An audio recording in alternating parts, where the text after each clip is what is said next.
안녕하세요. 서울 H치과 한광흥입니다. 이번 시간에는 케이스2의 두 번째 시간으로 실제 이 환자를 어떻게 치료를 했는지 그 치료 방법에 대해서 설명드리도록 하겠습니다. 다시 한번 이 환자의 처음 사진을 보게 되면 크게 세 가지 정도의 문제를 가지고 있습니다. 하나는 앞니가 좀 삐뚤삐뚤하고 그 다음에 좀 뻐들어져 있다는 것, 그리고 두 번째로는 위턱의 폭경이 좁은 것, 그리고 세 번째로는 앞니가 벌어져 있는 개방교합을 가지고 있다는 것을 알 수 있습니다. 그래서 제가 이 환자에서는 치료 중에 치료 초반에 이렇게 입천장을 넓히기 위한 이런 장치가 여기 들어가 있는 것을 볼 수 있는데요. 좀 자세히 보게 되면 이 상악을 넓히는 장치를 장착하기 위해서 4개의 스크류를 이용해서 입천장에 단단히 박아 놓은 것을 알 수 있습니다. 이걸 좀 크게 보면 실제로는 이런 장치인데요. 이런 구멍 4개의 스크류가 들어가서 입천장에 단단히 고정을 해주고 화살표 방향으로 이 중간에 있는 손잡이를 돌려주면 이 장치가 좌우로 넓어지는 그런 구조를 가지고 있습니다. 그래서 이게 이제 좌우로 넓어지면 이게 박혀 있는 나사못에 의해서 입천장도 넓혀지는 그런 구조를 가지고 있죠. 실제로 이제 이게 환자의 얼굴에서는 어떤 식으로 작용하냐면 환자의 얼굴의 이 가운데 부분을 보면 비상악 복합체라고 해서 코와 위턱이 이렇게 연결된 이런 복합체 형태를 가지고 있습니다. 그리고 이 복합체에 이들이 이렇게 박혀 있는 것이죠. 그리고 처음에 이 위턱뼈의 폭경은 이렇게 빨간색으로 그려지는 이 정도의 폭경을 가지고 있는데 이 상악 확장 장치를 이용해서 폭경을 넓히게 되면 이런 식으로 뼈가 쪼개지면서 좌우로 벌어지게 됩니다. 그러면 어떤 일이 발생할까요? 네, 여기 보시듯이 앞니 사이가 크게 벌어지게 됩니다. 그리고 위쪽에도 또 힘이 전달돼서 벌어지기 때문에 코가 조금 벌어지는, 그러니까 콧구멍이 좀 넓어지는 그런 현상이 나타나기도 합니다. 그래서 이 상악 확장 장치를 쓸 때는 그냥 만만하게 보실 게 아니라 이 기간 중에는 원치 않는 심리적 결과를 좀 가리기 위해서 마스크를 쓰신다든지 아니면 아주 중요한 뭐 사람들과의 모임은 조금 피한다든지 그런 식으로 좀 매니지 하시는 것이 좋겠습니다. 자, 그리고 다음에 이 환자가 가지고 있는 문제는 개방교합이라고 말씀드렸죠. 그래서 치료 중간 단계에 제가 이제 이렇게 고무줄을 걸도록 했는데요. 이걸 옆에서 보면 위에 앞니 쪽과 아래 앞니 쪽의 장치에 고무줄을 환자가 직접 걸도록 해서 위에 앞니는 밑으로 내려주고 아래 앞니는 위쪽으로 올려서 위 아래 앞니 사이의 거리를 좁혀주는 그런 역학을 사용을 했습니다. 실제로 교정 치료에서 사용하는 힘은 크게 이제 인터미턴트와 인터럽티드 두 가지로 나뉩니다. 그래서 인터미턴트라는 것은 한국말로 번역하면 간헐적이라고 번역을 할 수 있고요. 이 말도 사실 조금 어려운데 간헐적이란 말은 힘이 주어졌다가 힘이 없어졌다가 힘이 주어졌다가 힘이 갑자기 없어졌다가 이런다는 걸 의미를 하고요. 인터럽티드라는 것은 단속적이라고 번역을 해서 힘이 한번 주어지는데 그 힘이 계속 일정한 것이 아니라 점점 힘이 빠지는데 계속 힘이 있기는 있는 그런 상태, 그런 상태를 단속적이라고 얘기를 합니다.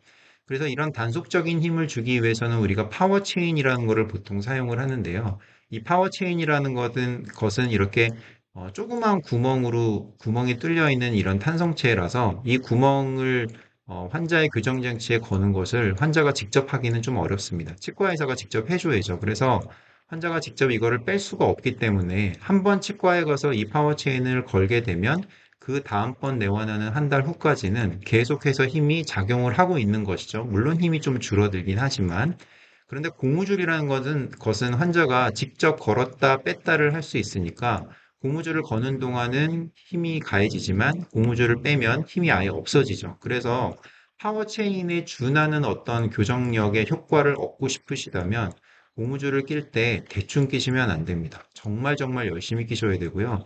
가급적이면 24시간을 끼는데 물론 밥 먹을 때랑 양치할 때는 잠깐 빼야 되니까 그 시간을 제외하면 거의 뭐 22시간 정도는 끼신다 이렇게 생각하시는 것이 좋습니다.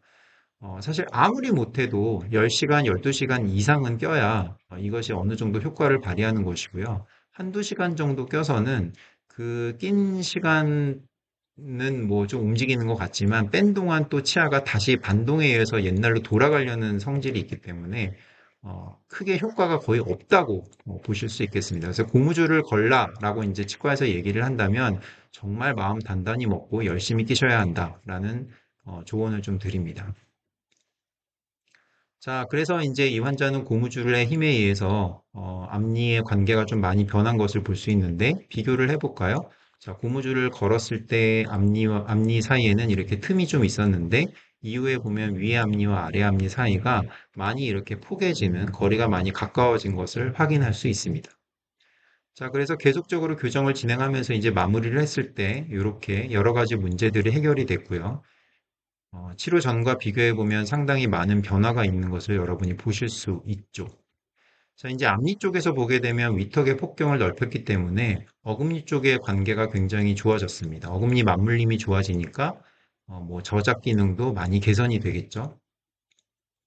그리고 이제 옆에서 보게 되면 치료 전에는 이렇게 개방교합이 심했는데 치료 후에는 이렇게 개방교합이 많이 개선이 됐다. 이것을 하기 위해서는 그러니까 작은 어금니 발치도 했지만 또 고무줄을 잘 걸어줬기 때문에 이런 좋은 결과를 얻을 수 있었던 거죠. 엑스레이를 보게 되면 자, 치료 전의 엑스레이와 비교해서 치료 후에 밑에 있는 이 치료 후의 엑스레이를 보면 사랑니 4개를 뽑은 것을 알 수 있습니다. 사랑니가 있다면 어떤 문제가 있을까요? 사랑니가 있으면 사랑니 바로 앞에 있는 어금니를 잘 배열하기가 어렵습니다. 왜냐하면 사랑니가 그 공간을 차지해서 장애물로 작용하기 때문이죠. 그래서 이 사랑니를 발치함으로써 앞쪽에 있는 어금니를 예쁘게 배열할 수 있고 또 위턱과 아래턱의 폭경도 잘 맞출 수 있고 특히나 앞니에 개방교합이 있는 분들은 사랑니를 빼는 것이 훨씬 더 좋은 결과를 가지고 옵니다. 자, 이제는 우리가 지난 시간 처음에 했던 그 질문들을 다시 한번 좀 펼쳐보아야 할 때인데요. 일단 개방교합이라는 거는 보기 괜찮았는데 그냥 고치지 않고 놔두면 안 되나요? 이런 질문을 할 수 있다고 말씀드렸죠. 아닙니다. 개방교합은 건강이랑 진짜 밀접한 관련이 있습니다. 개방교합이 있으면 앞니로 제대로 씹어먹기도 어렵고 그다음에 턱관절에도 영향을 주고 어금니가 많이 갈리는 그런 문제가 있기 때문에 개방교합은 반드시 치료하셔야 되는 교정적인 문제입니다. 또 골격 확장은 그냥 어금니만 벌리는 단순 치료가 아닙니까? 아니죠. 골격 확장은 뼈가 벌어지기 때문에 앞니도 벌어지고 또 코도 조금 넓어질 수 있습니다. 그래서 생각보다 마음을 단단히 먹고 준비를 하고 필요하면 마스크도 좀 준비하고 모임도 좀 연기를 하고 이렇게 해야 된다고 말씀드렸죠. 세 번째, 고무줄을 열심히 해야 됩니까? 열심히 하셔야 됩니다. 고무줄을 파워체인과 같은 정도의 효과를 내려면 거의 하루 종일 하셔야 되기 때문에 만만하게 생각하면 오산입니다. 네 번째, 사랑니는 앞니를 고칠 건데 사랑니를 굳이 빼야 하나요? 네, 빼는 게 좋습니다. 어금니가 편해져야 뒤에 있는 어금니를 잘 배열할 수 있어야 앞니도 예쁜 배열을 가져올 수 있습니다. 도대체 교정 치료의 목표가 뭡니까? 대충 하는 거 아닌가요? 절대 그렇지 않죠.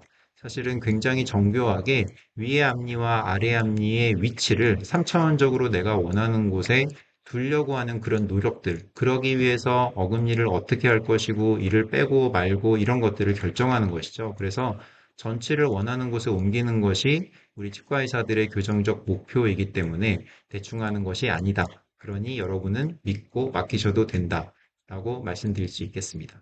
자, 다음 시간에는 이런 치료에 사용된 역학의 어떤 이론적 근거에 대해서 저널 리뷰를 통해서 다시 한번 좀 살펴보도록 하겠습니다.